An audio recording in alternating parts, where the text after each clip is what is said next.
ఇక 51% ఫిట్మెంట్తో పీఆర్సీ ప్రకటించాలి. టీఎన్జీఓ రాష్ట్ర కార్యవర్గం డిమాండ్.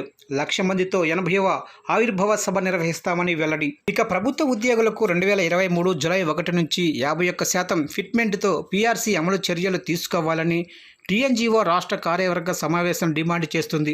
ఆ సంఘం కార్యాలయంలో గురువారం సమావేశం నిర్వహించారు.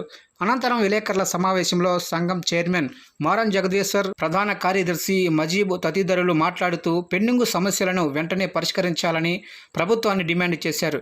త్వరలో 1,00,000 మంది ఉద్యోగులతో హైదరాబాద్లో టీఎన్జీఓ 80 సంవత్సరాల ఆవిర్భావ సభను నిర్వహిస్తామని వెల్లడించారు. సంఘం ఎప్పుడూ ప్రభుత్వంతో సైక్యతగా ఉంటూనే పెండింగు సమస్యల పరిష్కారానికి పోరాటాలు చేసేందుకు వెనకాడదని స్పష్టం చేశారు. ఈ సందర్భంగా పెండింగు డిఏల మంజూరు, సిపిఎస్ రద్దు తదితర డిమాండ్లతో రాష్ట్ర కార్యవర్గం 8 తీర్మానాలు చేసింది. సమావేశంలో సహా అధ్యక్షులు కస్తూరి వెంకటేశ్వర్లు, సత్యనారాయణ గౌడ్, జిల్లాల అధ్యక్ష కార్యదర్శులు పాల్గొన్నారు.